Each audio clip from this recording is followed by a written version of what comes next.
The next talk is featured by Ben Eubanks. Probably most of you know him. And Ben, how are you, my friend? Hey, I'm doing very well. How are you, Francisco? Doing great, doing great. So happy to have you on board.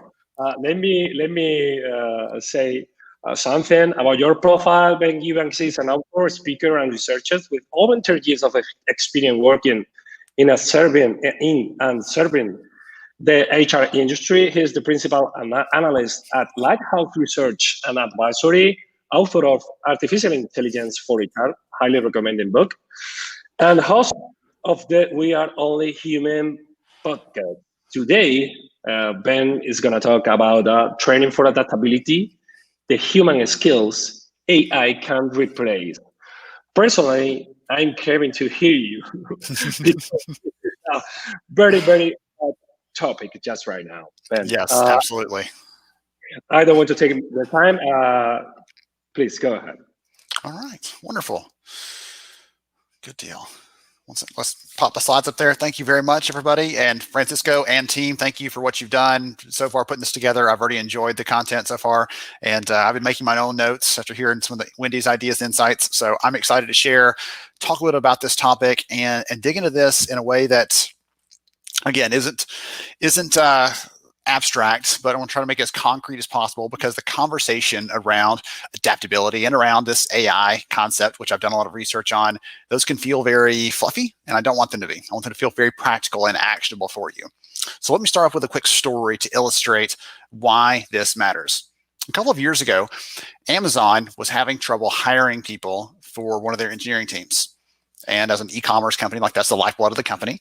And so they had struggled, kept trying to do this, could not figure it out. So they eventually built an algorithm so that if I applied for a job with Amazon as an engineer in this area, it would look at my resume and it would see, hey, Ben's got a BS engineering or he's got 3 years at Google. If it saw those signals, it would send me an assessment to take. And if I passed that assessment showing I know how to code, I know how to do the things that are related to the job, they would then, again, automatically, the algorithm would send me a job offer at the current market rate without me ever interacting with a hiring manager, talking to a recruiter, no interaction with the company at all. How does that make you feel? If you're anything like most of the HR leaders I talk to, that probably creeps you out just a little bit or a lot. That worries us. But why? Well, because it's taking away some of the human nature of how we hire. Again, we just heard from Wendy a few minutes ago about how this is tied in, like the humanity, the transparency, those things are tied into intimately to how we interact with others. And yet this sort of process here from the employer side, we didn't get any sort of real vetting of the person other than they passed this test. From the candidate side, would you ever want to work for a company that didn't actually take the time to talk to you? I want you to understand in the conversation today, we're going to talk about that dividing line between the things we can automate, but maybe we shouldn't, and the things we can automate and we absolutely should because they're pulling us away from doing the real valuable work that we should be doing as HR talent leaders. So I'll do this one really quick. You heard the Cliff's Notes version of this from Francisco a moment ago, but I'm a researcher. I am a professional nerd. That is what I do. I get a chance to dig into both on the technology side. We talk to about 300 different vendors a year in the HR space to understand who does what their capabilities are, who's doing new and innovative things, but also we do research on trends and best practices. We just recently released some really interesting and amazing research on the impact of the technology you use as an HR team on the agility of your organization and how those things fit together, right? We imagine that the people, the team, their agility fits this, and we hear that a lot, but I was curious about whether the technology applied to that. So we do some research in different areas, performance management, learning development, core HR, recruiting, to understand what's happening in those areas and then share the research out. So as we go through today, I'll share some of those research pieces with you on the learning front, on the recruiting front we've done, and help you to figure out how that ties back into the real world. I run a podcast, also written a book. Artificial Intelligence for HR is the title of it, and I will admit that probably sounds like the most dry and dusty and boring textbook you've ever heard of, but actually it's a book about how to make work more human, how to connect more personally with the people you're recruiting, that you're working with, that you've hired, how to keep them, how to treat them like real people. And that's the kind of the core of the book, if I had to boil it down to a single sentence or so. So I get to do a lot of fun work, and it's so much fun for me to be able to serve the community in this way, because for a long time I worked as an HR leader, and then I got a chance to actually step over into the research side, and now I get to support the community in a different kind of way. So I've got a couple of places in this conversation today, and here's one of them, where I'm going to ask a question. And I saw the YouTube chat was going very lively a minute ago, and I can't look at that right this moment while I'm actually sharing, but I will go back later and check that out. But I'd love for you to think about this and pop your thoughts into the chat there. What do you think is the most important skill, the most important aspect, most important competency, put the word in there that you'd like, most important thing for someone's success, not just now, but long-term in their career? Is it how they communicate? Is it being adaptable and responding to change, which again, lately seems like a very fitting sort of characteristic? Maybe it's technical skills. I've just got to be able to churn the work out. I've just got to be able to do these things, focus my work, get it done. Or maybe it's something else entirely. I just put a couple ideas here. Maybe something else though. Take a second, think about that. I'd love, again, maybe I can start a little conversation there between you and the chat, but I'm going to tell you some of the ideas, some of the research that I've seen around this topic. So the truth is, this is kind of one of those where it's all of the above. There's not one that stands out more than the other. There's actually a bunch of amazing research, some of it that I dig into in the book because it's going to lead into the conversation later around the human skills of work. But for example, LinkedIn has done a lot of research, and one of their things they came away with is adaptability. Being able to adapt to change, being able to respond to change, being able to overcome change, not just I'm surviving this. Like I feel like someone asked me how virtual school's going. We have 4 kids, 10 and under, right? I'm surviving it right now. I would love to say I'm more adaptable and more resilient and able to overcome this, but right now it's just holding on for dear life. But adaptability is a key piece of this. We actually did a study last year, and we asked learning and HR leaders and your employees. We asked learners themselves, what is the most important skill someone needs to be successful? And what's interesting is this was open text. There was no set choice. You get to put anything you want in there. And what we found was both audiences put the same answer, and their answer was communication skills. They said being able to interact with other people, being able to work with other people, that's the most important skill out of anything we can imagine. Right? It wasn't coding. It wasn't how do you program. It wasn't all those other hot topics today. It wasn't even data science and AI. It was how we interact and relate with other people. Interesting. Now, I'm going to show you one more interesting piece of research based on what's happened in the last few months. That's brand new data. Just actually researched or wrote about this recently in an analysis we did of about 10 different studies that have come out since the whole COVID situation started, because we wanted to understand how work is changing, both on a macro level for companies, but also for a micro level for individuals like us. What is changing? What's different? And this set of researchers actually had taken a look at what things predicted your ability, you, me, any individual in the workplace, what predicted our ability to handle that transition from, hey, we're in the office, things are normal, things are normal, better or worse, it was normal, to suddenly everything's turned on its head. What thing predicts someone's success? I said, well, maybe it's someone's introversion. Their ability to sit down, work, they're rejuvenated by work that is introspective and reflective. They're not doing a lot of interaction with other people. Maybe those people would actually adapt better. No, it wasn't that. Maybe it was someone's conscientiousness or the diligence. Like, I am really focused, I am productive, I can get my work done, even when no one is, that manager's not breathing on my shoulder. Right? That wasn't it either. What they actually found was there was one trait that stood out in this research more than anything else, and it was someone's agreeableness.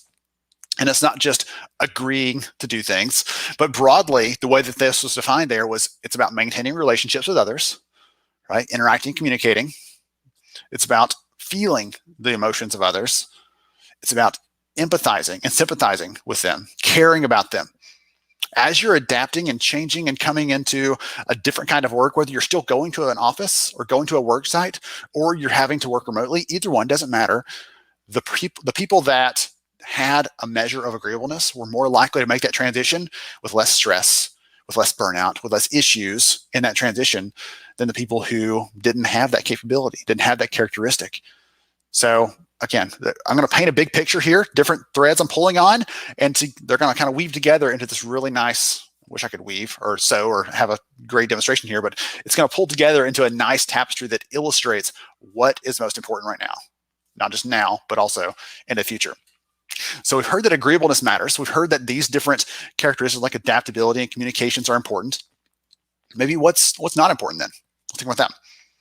So if you don't know Seth Godin, he is arguably this generation's most brilliant marketing mind. He's written who knows how many books. He is just incredibly sharp. And one of the things that he talks about, someone interviewed him recently and said, what skills matter? Right? What matters at work right now? And he said, I'll put it like this. Any job that I can fully define, I can tell you at 9 a.m., someone's going to be doing this task. At 10 a.m., they're going to be doing that task. At 2 p.m., they're going to be doing that task. I can define their work that well, that narrowly. If I know that much about their work, then I could find someone else to do that cheaper. All right, so that's the threat there.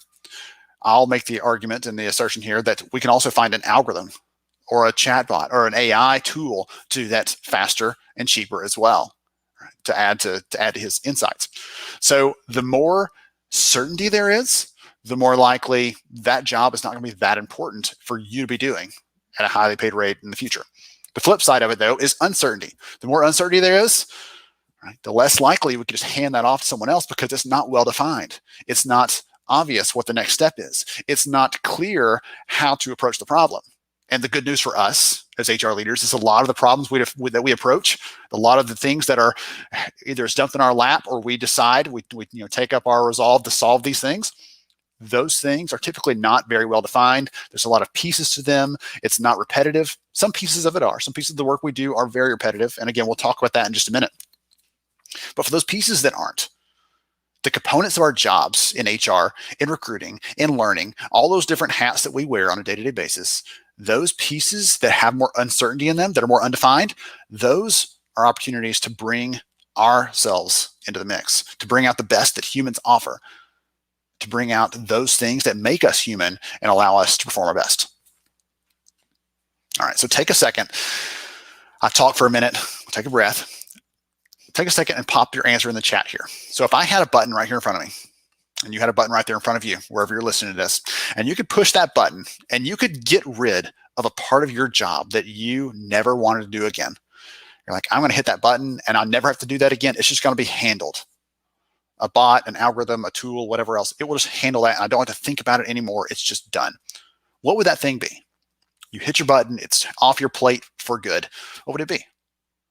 When I talk to HR leaders in person and bigger audiences, things like that, a couple of the big themes that come out are things like managing my inbox. I don't want to have to respond to 500 emails a day.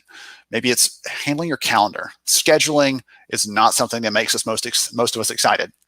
Let's bring that a little closer to home to some of the things we do that the rest of the organization doesn't. How about responding to that 27th request for how to add a dependent to a benefit plan?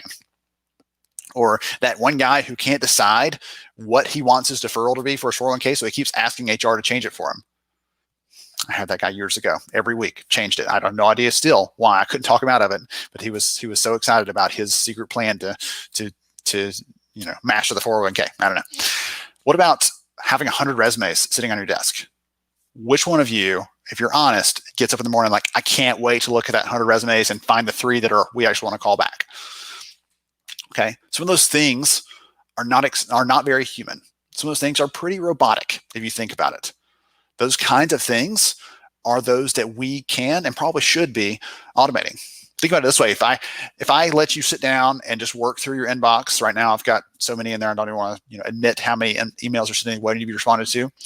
But if I had you sit down and respond to all the emails in your inbox, when you finish that, would you feel like you were your most creative, like you were your most productive self, like you were ready to tackle the challenge of the day? Or would you feel kind of burnt out, like my brain is broken, it's melting out my ears, I have nothing else to offer?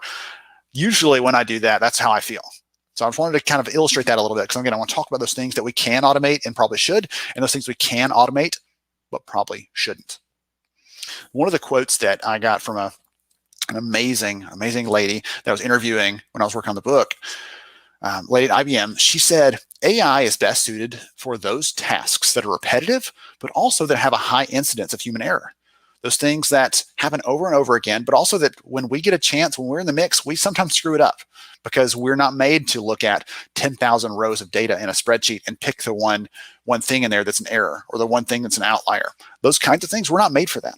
The kinds of work that we want to give away are pretty robotic. The kinds of work we want to give away are things that don't bring out our most human self, our most best self. They don't allow us to do the things that really excite us. None of us got into HR because we're really excited about managing spreadsheets, about reconciling benefit statements, about staring at resumes. We never really talk to people.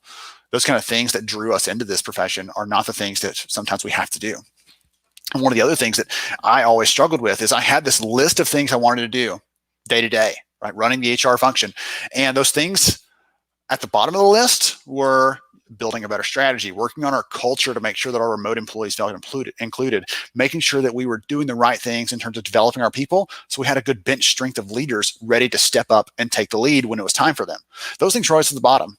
At the top, it was handle that harassment claim, figure out how to recruit for that role that's been open for 2 months and we haven't got an applicant for, right? Respond to all those incoming requests. Those sort of things always take up our time. We never quite get to those other things at the bottom of the list. And it's my hope that we can use tools like AI to help us do that, to help us focus on those things that are more human. So I built this, again, I'm a nerd. I admit it. It's my job. I get to own that.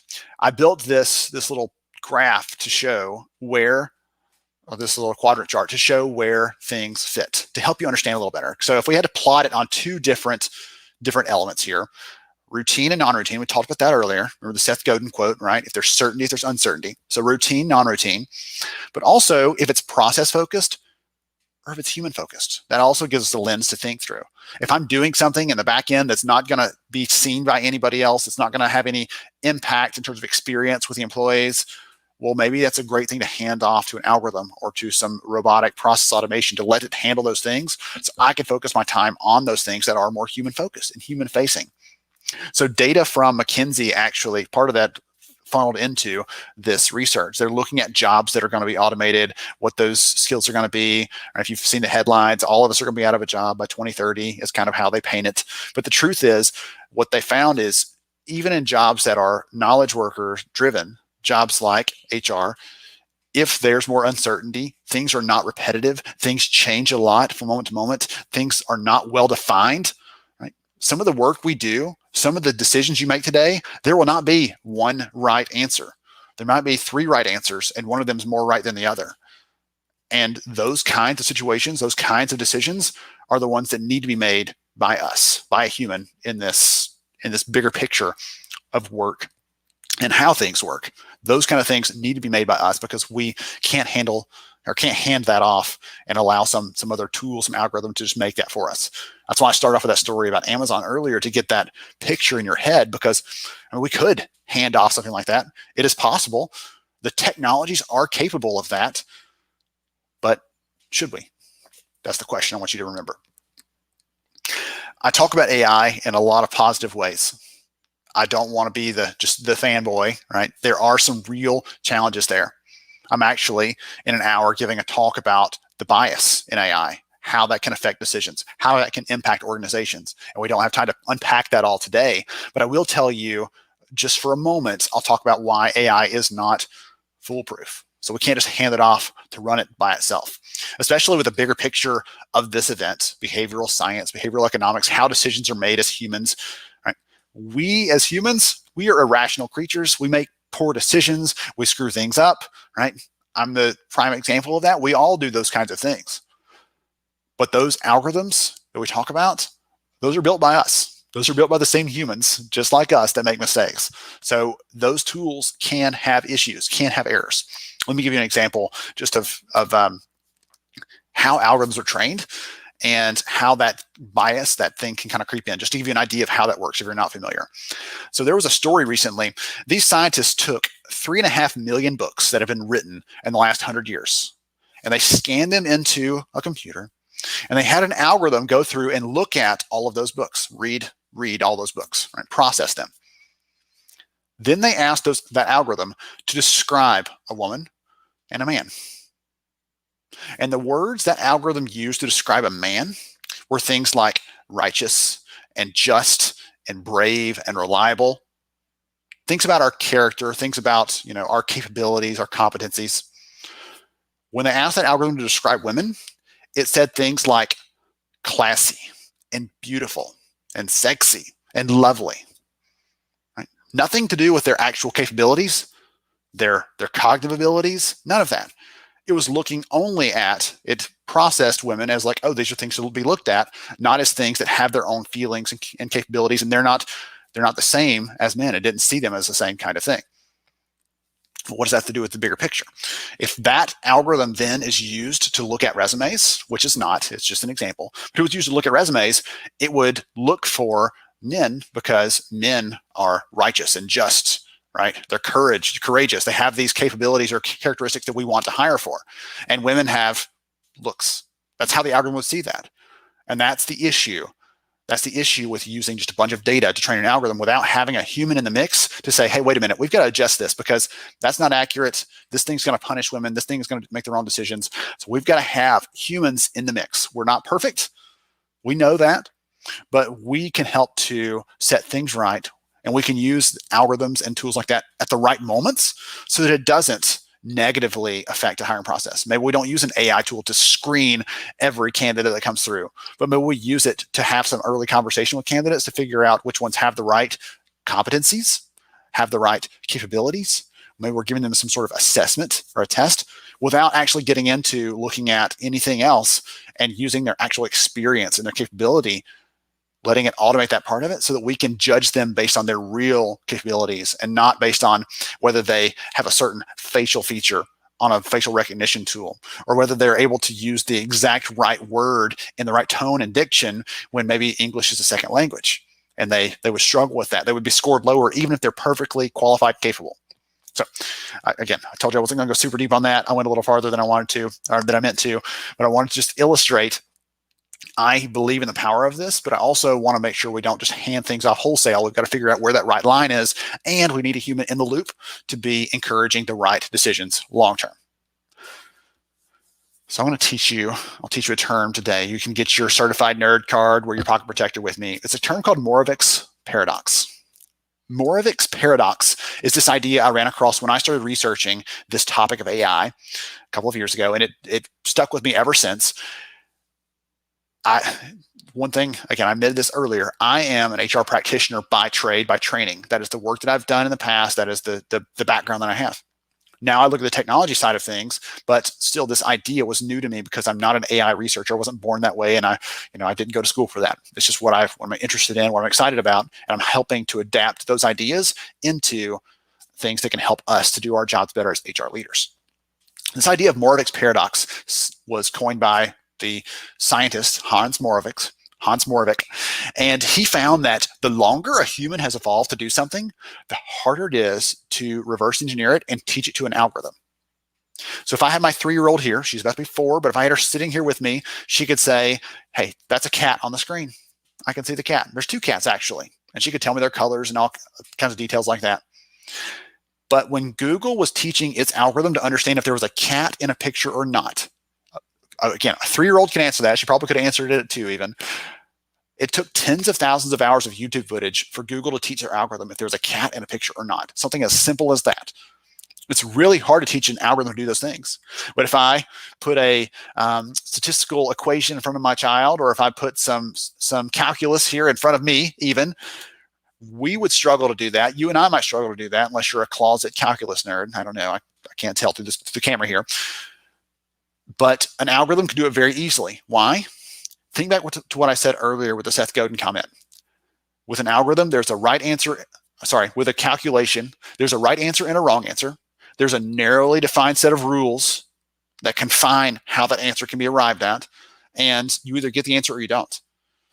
So an algorithm can march down that process if we train it to, and it can get the answer every single time. It will never make a mistake, but we might miss it, who knows what percentage of the time. You look back at my high school calculus grades and you'd know that I'd miss it, 70% of the time. Who knows? Markos Paradox lays this out. But one of the things I've taken from that for practical purposes is we shouldn't try to cross the streams. Remember the old Ghostbusters movie, Don't Cross the Streams? Right? We shouldn't try to get over into the areas where AI is really good at doing things, because it can handle it better than we can. It can free us up to do the things we need to do. And it can be, in the right moments, in the right applications, unbiased in how it looks at the data. On the flip side, we shouldn't use AI to do things like interacting with candidates during the final stages of hiring. They want to talk to a real person. They want to understand what your company's like. They want to talk to the hiring manager, who they're going to be working with. 70% of someone's satisfaction at work depends on their direct manager. And if they don't have a chance to talk to them, guess what? They're not going to know if they're going to be a good fit with that team. If they're going to connect with how the team works and their work styles and those other kind of things. So critical pieces there. Don't cross the streams. So I'm going to show you here what is my happy accident in my research. So I'd written this really cool book about the technologies and the tools, these things AI can do in learning, employee engagement, hiring, all these amazing things that it can do. And I suddenly realized, if someone reads this and they finish the book and it's like, here's all the stuff it can do that are parts of your job right now, I was worried that someone would read that and be scared about the future of their jobs. And so what I did is I went back and looked at the history of automation at work, whether it's mechanical automation, right? We go from a plow to a tractor, or it is digital automation today, where things are taking over parts of the work we've typically done. And what I found was the jobs that are left behind are more human focused, more human centric than the ones that were there before them. And those human capabilities, those human characteristics that kept coming up in our research over and over and over again are the ones you see here on the screen. These are the 5 human skills of work. And we're going to go through, I'll give you a piece of research, a little tidbits to help cement it in your brain, but also to remind you why it matters. And also to emphasize, as I'm going through this, I'm going to say it a couple times, but I'm reminding you, these are things that are not very well defined. These are things that sometimes don't have a right or wrong answer. These are things that are really, really hard to teach an algorithm to do. And that's why they need to be parts of how we're developing ourselves and developing our people going forward, because this is a critical piece of work. All right, so the first one here, compassion. Some people, when I say compassion, they're like, oh, you mean empathy? And I'm like, no, because empathy doesn't start with a C, and everything in my model is going to start with a C. Okay, that's the funny answer, the punchy answer. The real answer is, I ran across some research when I was digging into this topic that showed a difference between compassion and empathy. So they took a group of nurses, and they gave these nurses empathy training and then set them loose to support their patients. And those nurses loved and supported and cared for their patients. But because they had empathy training, they started internalizing the things their patients are feeling, the stresses, the struggles, things like that. And over time, those nurses burned out at a pretty high rate. They took a different group, though, and they gave them compassion training. And that compassion training taught them to care and love and support their patients at the same level, same amount as those that had empathy training. But because they weren't internalizing all of those issues, they weren't internalizing all that pain, they didn't burn out at as high of a rate. So compassion is a critical thing, caring for other people. And we can go into a lot of, again, different directions here, trying to keep it concise for purposes of the discussion today. But compassion is a critical human skill, and we can't outsource that. We can't hand that off to an algorithm or a bot or a tool, because it can't do that like we can. Now, there's an unofficial, unwritten rule. I want to clue you in on it. Every single slide or every single deck presented by an analyst has to have a slide that takes like 10 seconds to explain, because it's so complex. This is mine, okay? So this piece here, I'm going to make the argument that human creativity is far more valuable, far more powerful than just automation. I can automate how you manage your calendar. We can give a bot or some tool to do that.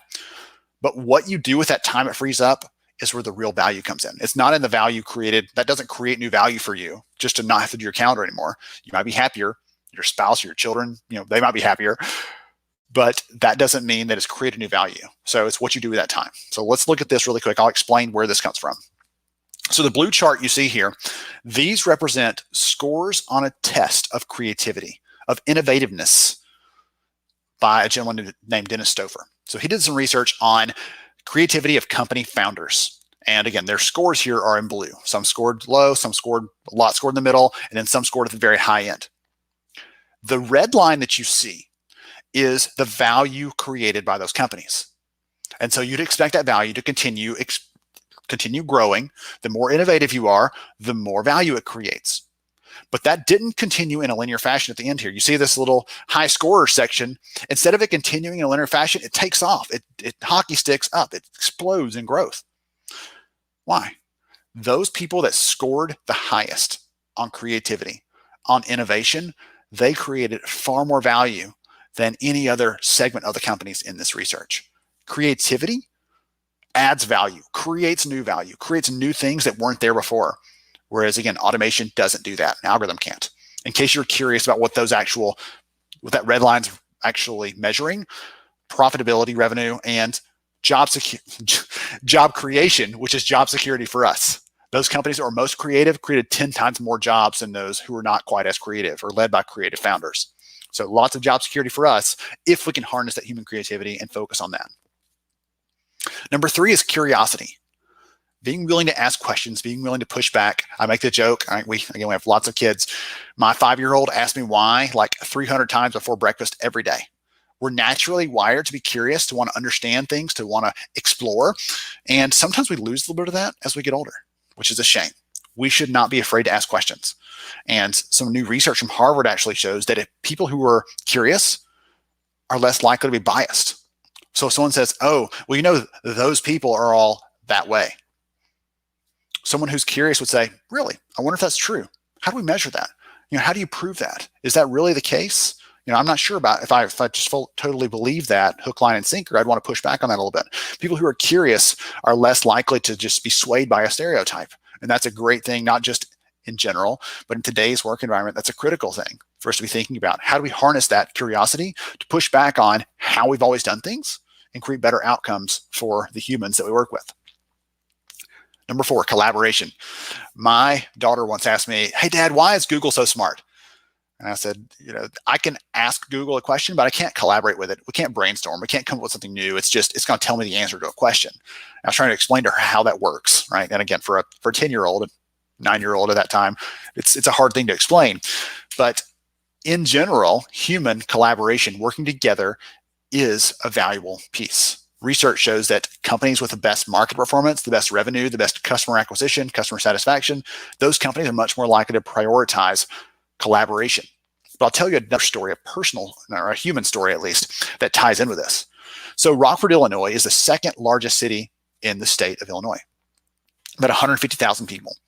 And a couple of years ago, someone came to the governor, or to the mayor, and said, hey, let's work on veteran homelessness. And he said, absolutely not. I've tried for years. We've done these programs. We've done these projects. Nothing's ever impacted it. We're spending lots of money on it and nothing's changing. I'm tired. Let's focus on something else. They said, let's give it one more try. Let's change how we've done it in the past and let's give it a try. So what they did is in the past, and you'll think about this through the measurement lens of HR. Once a year, they would count the people who were homeless in the community. They'd do whatever they're going to do. And the next year, they'd come back the same date and they'd count again and see if they'd made a change. Now, in HR, if we measure something and we go away and do whatever we're going to do and we come back 1 year later and measure it again, how likely do you think we're going to actually see any sort of positive impact there? Unlikely, right? We're not measuring it. We're not watching it closely. We're not focusing on it. And that's the same thing they were doing. So this new approach they took was very collaborative. They brought together the different resources, the different tools, the different people, the different agencies that supported veterans and the homeless in their community. And they would get together in a room, physically, in the same space, and they say, okay, what about Frank? Is he still living in that same place? Does he have a shelter nearby that we can get him into? What resources can we direct to Frank? Okay. Next, what about Sally? Right? Sally was having some issues here. She's now clean. How do we get her supported? And they started making it a very human problem. Not just that, but they started collaborating together and working on it. And within a year or two, they became the first city in the United States to completely eliminate veteran homelessness.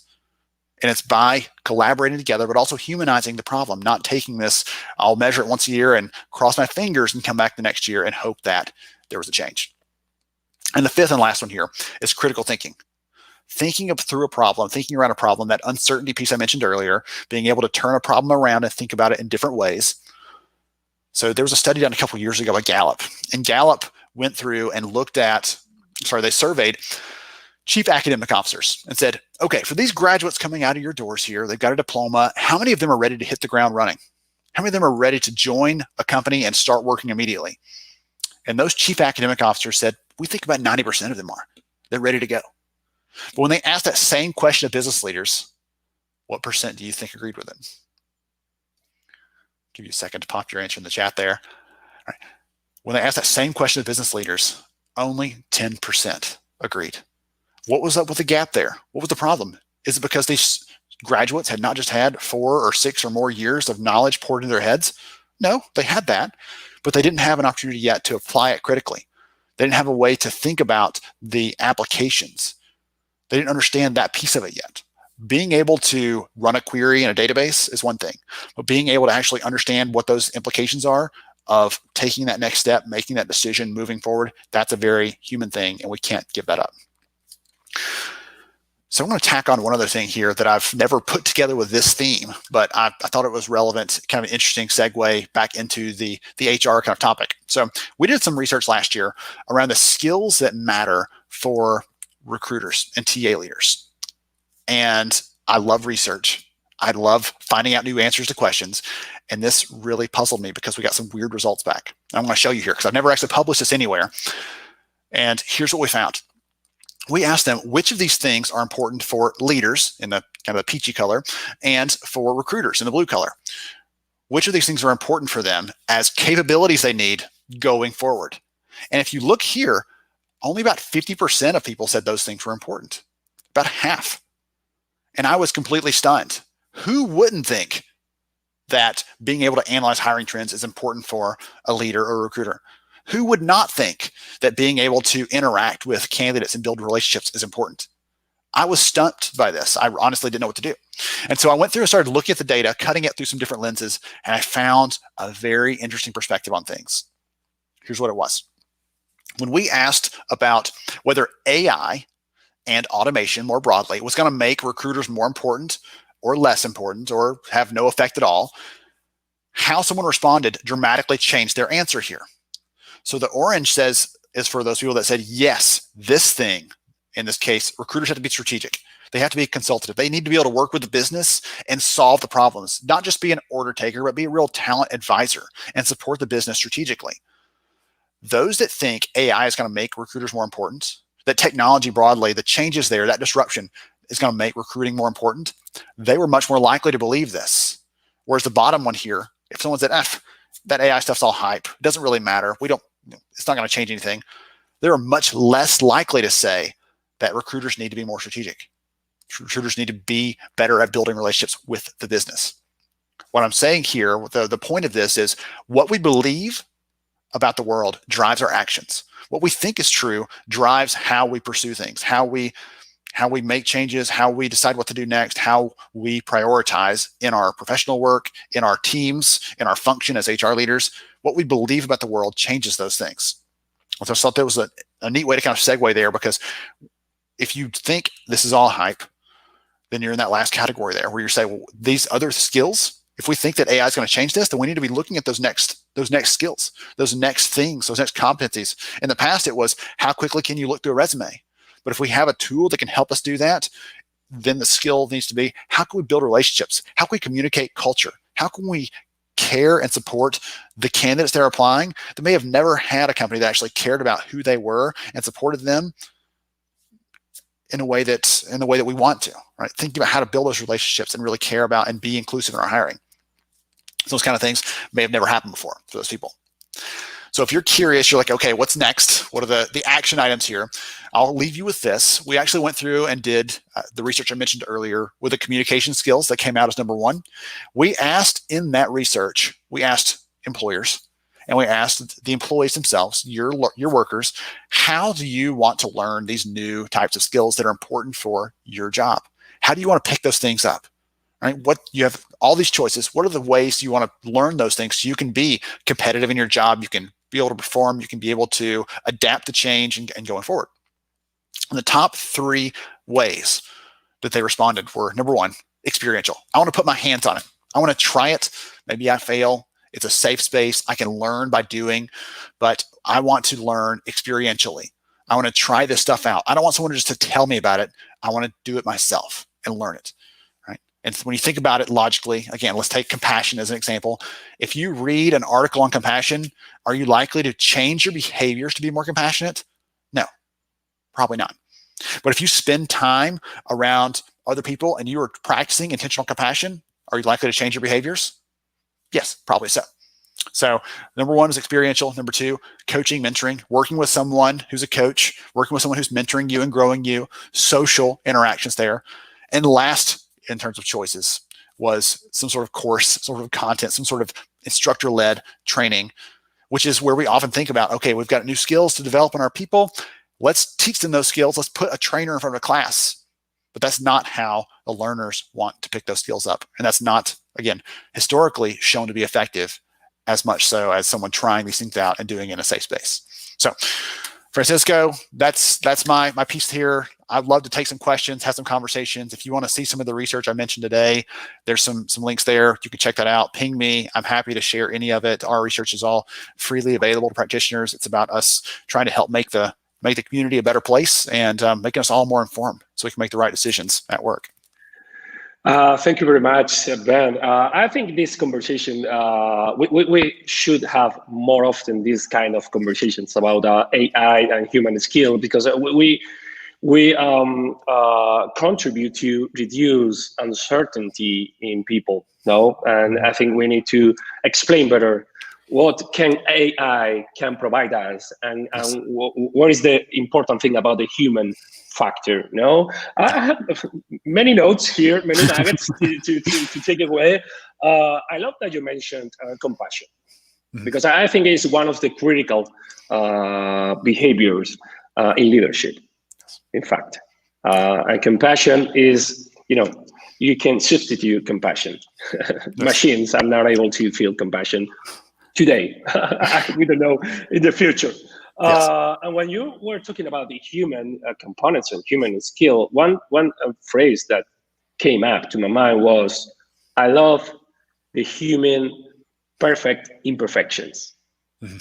You know what I mean? Yes. Because at the end of the day, gut feelings, instincts, this system 1 and system 2 by Kahneman, the way of thinking, critical thinking, more rationalized and more, emotional way of thinking. Machines are not able to do that. We have questions for you. The Excellent. First, previous literature emphasized the power of consciousness personality trait to predict job performance, but you said that agreeableness rather than consciousness has been found to be the key predictor of success. Might this have changed? Why? So great question. One thing I will say is that piece around agreeableness was specifically around someone's transition during the whole COVID shakeup in the world of work. Yeah. And so I don't think that it means that it's supplanted or replaced any of those other competencies, those other things that we'd want someone to have. I just think they were talking about what made someone more likely to be able to make that transition. And it's one thing to say, okay, consciousness, right, or even conscientiousness, being able to focus on your work. Those things are important day to day for anyone, regardless of your job. If you're driving a garbage truck, I want you to pay attention to your work because I don't want you to run my kids over, right? If you're doing HR work, I want you to pay attention because you've got to figure out how to coach your leaders to be better leaders. Those things matter. But when the world shakes up and everything changes, suddenly you're like, what makes someone be able to make that leap and someone else just can't quite seem to do it? Someone else really struggles with making that transition. And I think that's where the differentiator was there. And kindness too, I think. Yeah. We see every single day the Be the Ripple movement about kindness. It's a great initiative because much needed today. One of I had an interview recently with the CHRO at Sugar CRM, Shana Sweeney, and she was saying that they actually in the last 4 months have implemented a no apologies culture for when you're getting on a call and your kid comes in and is dancing in the background. She's like, you're not allowed to apologize for that because we're all living this right now. We're all in the same boat together, and for you to apologize means you're feeling bad about it, and I don't want you to feel bad. So don't feel like you need to apologize, right? If it happens, exactly. You can take care of it, but it's okay. We're all in this together, and I love that approach because it's a reinforcement that it's not like you're facing this challenge and nobody else is. Like, let's just acknowledge we're all going through it and struggling with it, and we can all get through it together. Absolutely agreed. The next question is, you say that firms with best performance are more likely to say that collaboration is prioritized. Is there any other way to measure collaboration more objectively? Self-reports are often biased, socialists are all responding, no incentives for saying the truth, and we need to, I don't know what you think about it. So self-reports are biased. So are manager observations. If I'm watching you work and I'm making judgments about you, just like we know that if two people are watching a car accident happen, their stories might be very different, right? The same kind of thing happens there at work, which is less dramatic, but still we don't always judge that accurately. So there's actually some really fantastic research. You knew I was going to go to research, right? There's some fantastic research from an organization called Humanize. Dr. Ben Weber there is a visiting scientist at MIT, just super, super sharp person. And they have actual research where they have had companies go through that transition from, in the last 5 years, from we are all together to we are going remote. And they found some different kinds of things about how people collaborate, what changes those. I remember a really fascinating example he gave where this company came to them and said, we're trying to figure out how collaboration happens in our business. And so they actually mapped out how people were sending emails back and forth. And they built this map that showed how that happened. And what ended up with were two different kind of buckets of people. And there were very few connections between them. They weren't communicating across the organization that was very siloed and segmented. And so he said, what is this? Is it managers and employees? No. Is it this office versus that office? No. And they ultimately found that the thing that separated those two groups was that one was on the first floor of the building and one was on the second floor. And once they figured that out, they started moving people every 6 months. Yeah. You would move to the next floor. They would shift you around to start building those connections. And a year later, when they checked in, it was connected together. They didn't lose that connection because they started making intentional paths to build that collaboration. That's great. That's absolutely great and simple. Sometimes if you find the factor. No, we have a question by Monica Capra. Sure. Do people trust AI more or less than other people? One of the really fun things that I ran across doing this research was there's actually a term called algorithmic aversion, which means humans are biased against AI, which is, again, silly. Love it. What they found, though, in this, and I have a real-life example to give you, is let's say that someone says, hey, I've got this algorithm. It'll predict where we should go eat. And it makes a bad recommendation on a restaurant after you tell it who you are and what you like. It makes a bad recommendation. You're less likely to go back and use that again. But if Francisco is giving you recommendations and he gives you a recommendation and you hate the restaurant, you're more likely to say, he's human, I'll give him another try. Okay, we're more likely to give humans some leeway and less to some sort of tool or algorithm. What's interesting is there's a company I talked to about a year ago. They had just adopted this new tool for scheduling their employees. They have a lot of retail stores, and so they purchased this AI-based tool to help schedule their employees for shifts. And the first week they put this in place, the managers got an email that said, here's your people, here's their shifts. And the managers went wild. They were angry. They were upset.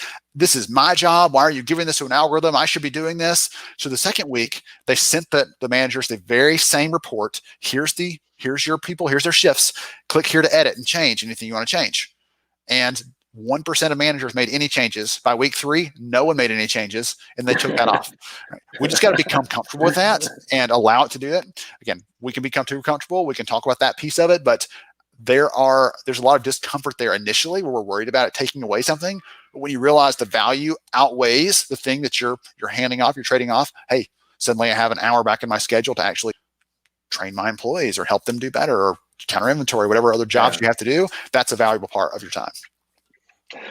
Well, I think we have 2 minutes for one more question. Kathy Holmes, has your research addressed behavioral assessments in young alignment success? Goodness. So one of the fun things that I've seen, one of the things that I've seen in the last year or two around assessments is more and more companies are looking to add assessments into their hiring and their development processes to figure out how to not just get someone in the doors, right? Historically, we've used assessments for that kind of purpose, but I actually interviewed a really fascinating company recently. One of their clients is a household name all of us know in the technology space. And this company is using an assessment linked with data from their Salesforce applications to figure out which people are actually performing. So they look at your score and assessment, they look at how you're performing as a salesperson, looking at your sales data, and they're correlating those two things together and figuring out, hey, wait a minute, this person performed really well in this area, and suddenly they're doing really well in their job, and they start looking for and using that as a way not just to hire new people, but to move people. Hey, this other person, Francisco's in this other part of the business, but he scored high in that area too. I wonder if he'd be good at sales. If he wants to do it, let's bring him over. And so they're using that to find that alignment, that fit for people, and allow them to bring those things that make them great at their work, those strengths that make them who they are, make them feel like they really belong, and connect into the mission of the company and all those other kinds of positive outcomes there. My friend, Ben, thank you very much for being here. I know you are very busy. Thank you for finding this spot to talk with us. Much appreciated. Congratulations for your new book. I think it's coming. And for the HR Summer School, it was a big success. You broke the internet. Hey, I appreciate the opportunity to share with your audience, Francisco. It's an honor to be here, and you are doing great work, my friend. Please keep it up. Much appreciated, Ben. Thank you very much, and talk soon.